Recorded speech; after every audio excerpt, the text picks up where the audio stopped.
Welcome and नमस्ते। आज हामी यो एङ्गल बल्ब सफा गर्दैछौँ। एङ्गल बल्बबाट चाहिँ पानी आएको थिएन, सो हामी एङ्गल बल्ब चेक गर्दैछौँ। फर्स्ट अफ अल हामीले स्क्रुड्राइभरको मद्दतबाट यो जुन एङ्गल बल्बमा हुने पेज चाहिँ खोल्न कोसिस गर्दैछौँ। हामी यसमा स्क्रुड्राइभरको मद्दतले खोल्दैछौँ।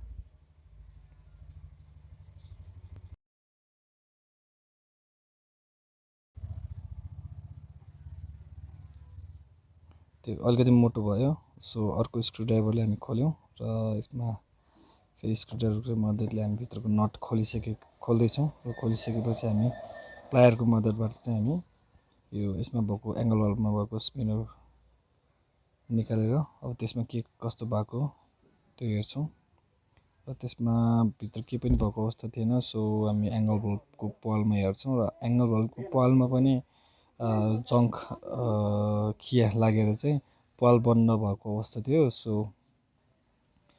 यसमा चाहिँ अब तपाईँहरूले पनि हेर्न सक्नुहुन्छ। सो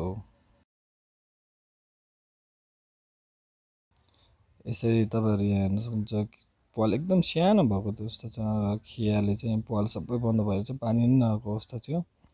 सो अब यसको लागि चाहिँ हामीले स्क्रुड्राइभरकै मद्दतबाट चाहिँ हामीले त्यो खियाहरूलाई चाहिँ कोटेर सफा गऱ्यौँ र पानी अहिले आउन सुरु भइसकेको अवस्था छ।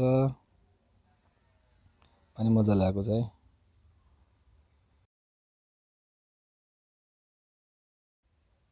यसरी हामीले स्क्रुड्राइभरको मद्दतले पानी पनि पाइप एङ्गल बल्ब सफा गरेर अहिले पानी बन्द भएको अवस्था छ, किनकि पानी किन धेरैखेर फाल्नु भनेर हामीले ट्याङ्की अफ गरेका थियौँ र अघि पानी आएको चाहिँ पानीमा भएको पाइपमा भएको पानी निस्केको थियो र त्यसपछि हामी स्पिनरमा पनि फोहोर छ कि फोहोर जम्मा भएको छ कि भनेर हामी हेर्छौँ र सफा छ छैन हेर्छौँ। अनि सफा गरेर फेरि पुनः त्यसरी नै हामीले जसरी निकालेका थियौँ त्यसरी नै हामी फिट गर्छौँ।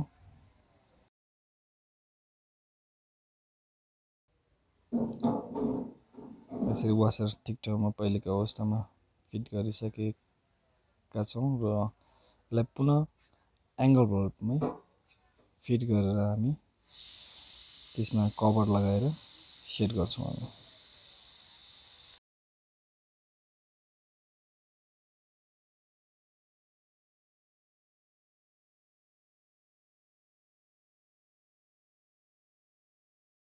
यसरी स्पिनर लगाइसकेपछि हामी यो यसको कभरहरू पनि नटको माध्यमबाट फिट गरेर यसमा कभर लगाउँछौँ।